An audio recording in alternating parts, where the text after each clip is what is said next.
back to another video on the channel. As you may be able to tell by the title and the thumbnail, we're going to be taking a look and discussing a topic that I have actually been on the fence about doing a video on for about, at this point, 2 years now. Without any further ado, let me get to some explaining here. So, to begin, first and foremost, when it comes to everything that you are about to see here in this video, the majority of the stuff that I'm going to be showing here is basically going to be answered in sort of a Q&A format, in a way, and, you know, as such, the video might not flow very well, but there is also going to be some clips in this video that have been recorded about a year to 2 years prior to the creation of the majority of the segments here, and as such, those segments are going to have me with a mask on. And simply because of that, you'll be able to tell which ones were recorded in the past and which ones were recorded very recently. So, without any further ado, let's get right on into the video. I'll also put up a number of infographics that I myself have made so that you can follow along with them, as well as some video footage of me making a couple of these magazine wells so that you can follow along at home and make your own, if you so choose. However, this is by no means a comprehensive list. I only have a very tiny selection of all of the different magazine well styles that exist, and there are only so many Retaliators in the world that I own. For the purposes of this video, and for all of the magazine well cuts that I'm going to be making for this Retaliator right here is going to be the basis for all of them. This is just going to be the burner throwaway blaster that I'm going to be using for this, to teach you all how to make your own magazine well cuts, so that you don't end up fucking up like I did. So, to begin, let me start with some of the very basics here. So, this here is a Nerf Retaliator. In fact, this one is a really nice example of the not economy model. But anyways, so with the Retaliator here, which is my preferred platform when it comes to modding, you can see very clearly here that it has a magazine well that is fairly long. And in fact, if I were to grab a magazine and shove it into here, there would be no room for wiggling as far as getting getting a magazine out of the blaster, aside from striking the mag release. As you can very clearly tell there, this is slightly modified. The exact same style of magazine well is also present on, as you can see here, the Recon. Of course, as you can see here, this thing has a Retaliator style of magazine well, but that's not really important. And similar styles of magazine well are present on things like the Recon Mark II, the Echo, and the Delta Trooper. Some of the cut magazine wells that I have done personally and that I'm going to be showing you here in this video include the FAL, AK, AR-10, AR-18/SETB-L, real fucking out there, and finally G3. Now, people have actually asked me several times before, hey, would it be possible to do these sorts of cut magazine wells on various half-length exclusive blasters? To which I unfortunately have to say that probably not. It depends entirely on what you are going for and what you're trying to achieve. Not only that, but it also entirely depends on the mods that you have in your blaster. A sealed breech blaster might actually work better for these sorts of builds, for these sorts of cut magwell builds, as opposed to other type of more high-performance style blasters, which I'm going to be completely honest, I don't know anything outside of sealed breech. But anyways, depending on the type of magazine well that you are going for with your half-length exclusive blasters, unfortunately, the vast majority of cut magazine wells are probably not going to work all that well, aside from ones that are much more performance-oriented in a way. What do I mean by that? Let me explain. As you can see here very clearly with the Nexus Pro here, which by the way, this one is very clearly been gutted. The only thing that's here is the main shell, the grip, and the stock. As you can see here by looking at the magazine well of the Nexus Pro, this has been, in a way, slimmed down. At least compared to things like the Recon Mark II, whereas you can see the magazine well on the Recon Mark II is much more full, comparatively at least. So for something like this, you know, you can, if you wanted to make a high-performance build, but you didn't have, or you didn't want to get yourself a Nexus Pro, but you kind of like the look of the Nexus Pro, you can, of course, cut out the magazine well to make it look more like a Nexus. Though, in my personal opinion, that's a bit of a downgrade, but that's besides the point. Now, the point is that you can do it. You can, of course, for more high-performance builds, you can do cut magazine wells. As you can very clearly see here with the G3 here, I actually don't have many performance mods in here. I actually just have them in. I actually just have a prophecy kit installed because I have nowhere else to put it. Because I don't have a fucking prophecy right now.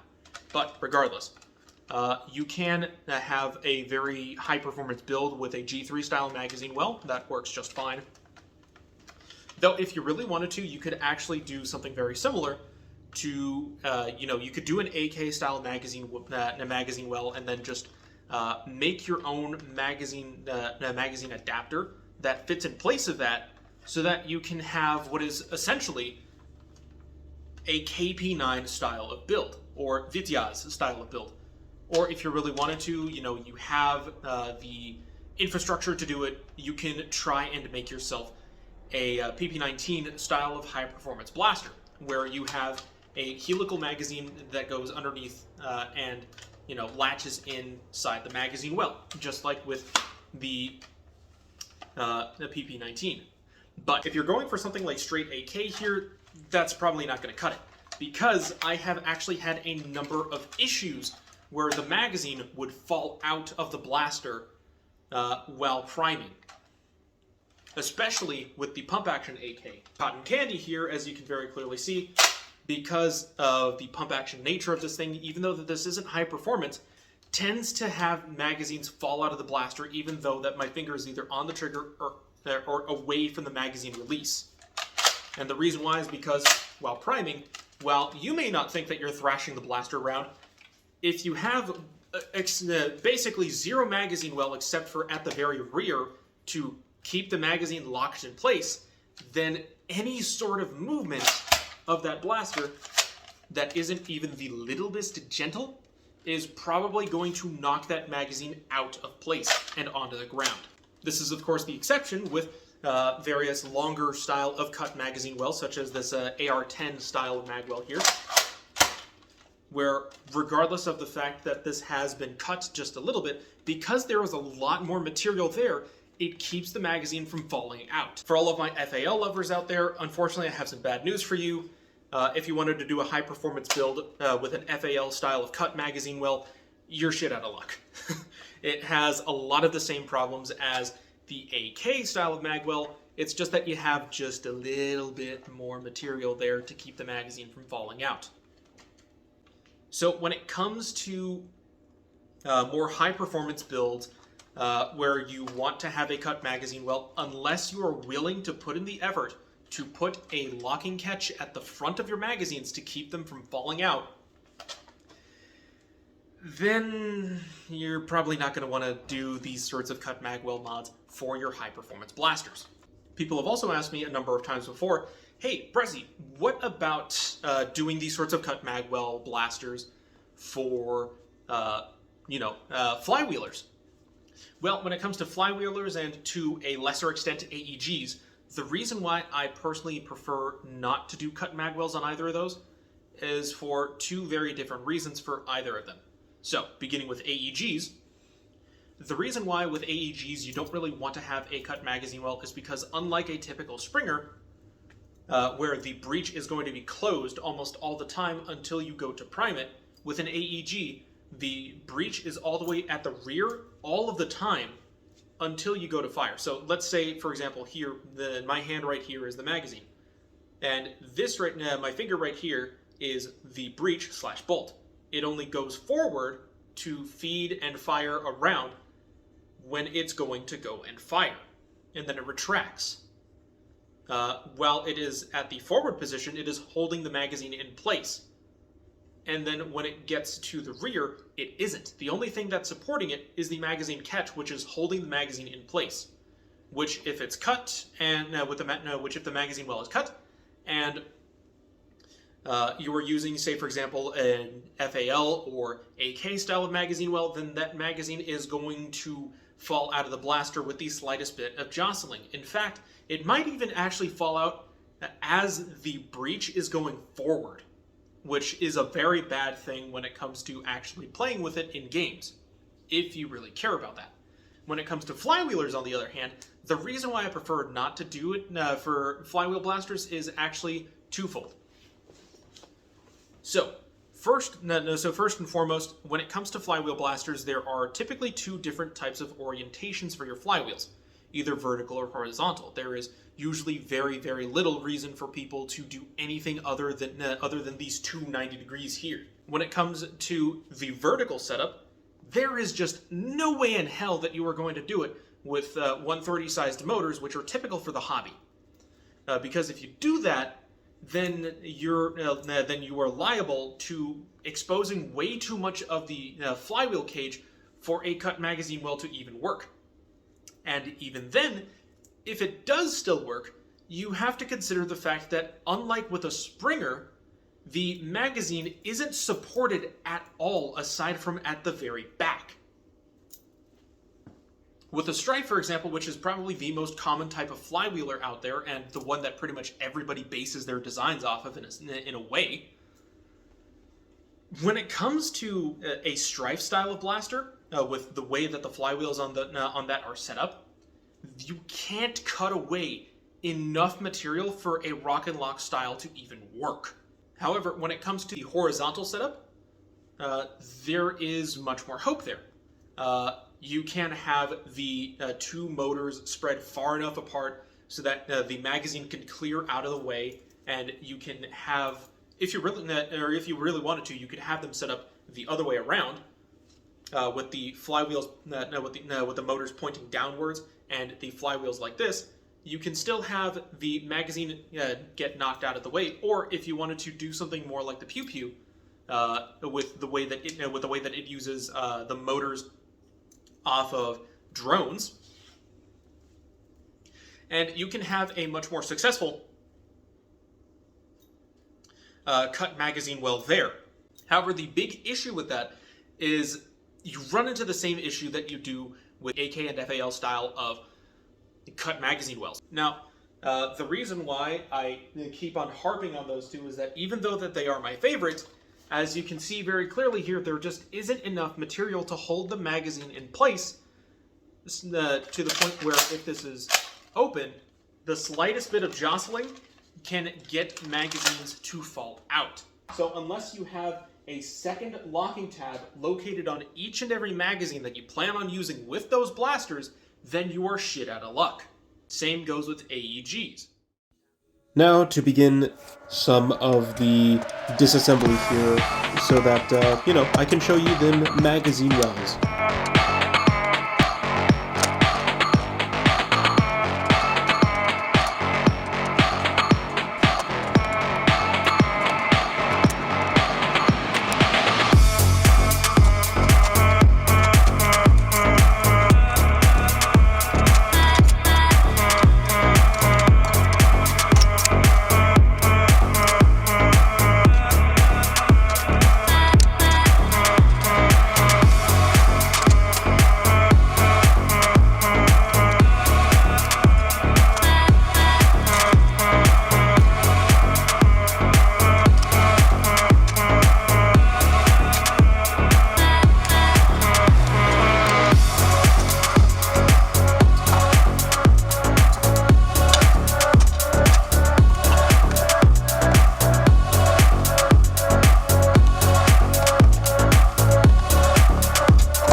it is fairly windy out at this current point in time, as this is unfortunately the best point in time for me to be recording to do this, because I just got back. But what we're going to be doing is we're going to be cutting the magwell of the Retaliator here, so that way it can fit more of the styles of real-world rifles that we would like. In this particular case, we are going to start with AR-10, then go to AR-15, then from there to G3, then FAL, then AK at the very end. And the reason why we're going to have AK at the very end is because with that, there's going to be basically 0 magazine well left, aside from some stuff at the back. And there are some other projects that I would like to do in regards to that later on. But, like I said before, we're going to start with AR-10. So let's get to cutting. Though you can't see it very well in this particular case, I am cutting off that nubbin at the front, as well as those two sorts of nubs at the back, to make it flat. And this here is more or less AR-10. You can see it is very flat at the bottom, and this actually allows you to still retain the batch number for your Retaliator, should you want to keep it like this. Though, if you want to, you can go a little bit further, chop this piece off at the front here, because that is pretty much just unnecessary, and if you fill it in right there, it looks substantially more like an AR platform rifle. Now, I'm not doing AR-18, and the reason why is because it would not allow me to show you G3 and later FAL.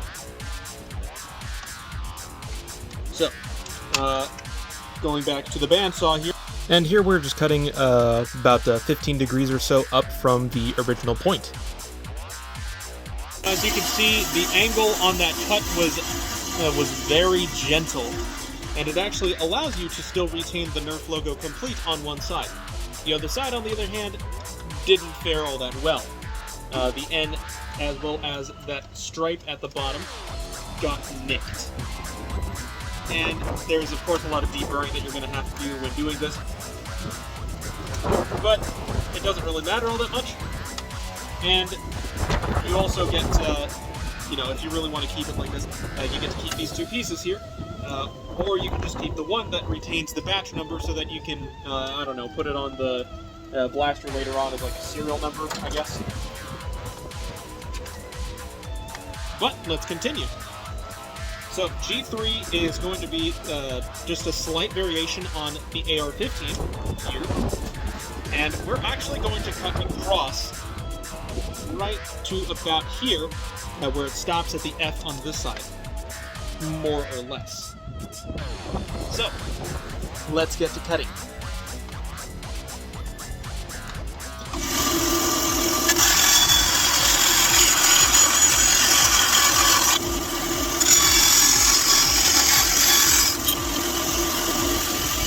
Just doing a little deburring here so that I don't have to deal with those burrs later. And then we're going to go across and cut it up right at this angle here.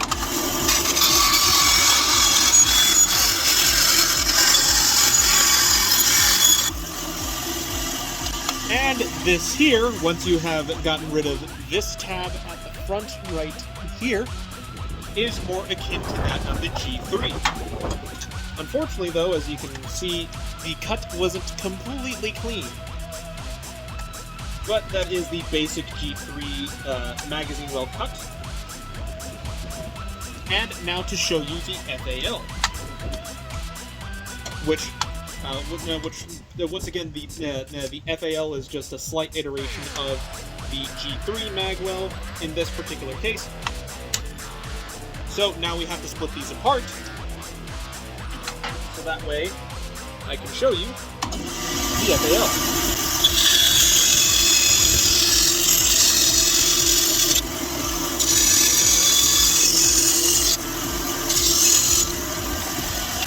And now here we have FAL, where as you can see, it's those same cuts that we did before for the G3 style of magazine well, but we cut off one side completely. This is, of course, to make it, like I said before, look a little bit closer to an FAL. And just deburring it very quickly here so that you guys can see this just a little bit more cleanly. Voila! And then AK is just a slight iteration of this, where this entire magazine well section right here is also just completely eliminated. And as you can see here, I am doing the absolutely pro gamer move for the AK Cut Magwell here, of cutting off what is left of the FAL Magwell. Then we remove that. And as you can see, complete AK Magwell. That is pretty much the end for this segment of the video.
Sorry for the very random change in scenery here, but at the end of the day, when it comes down to it, should you cut the magazine wells of your springers, just to get the sort of look that you really want? Well, that all comes down to personal preference. Oh, and here are those magazine well cut, infographics that I was talking about early in this video. And that's all I got for you guys in today's video. Hopefully you all very much enjoyed it. It was a lot of fun for me to make it, and hopefully we can have some more of these, discussions later on. And I will see you all later. Bye-bye.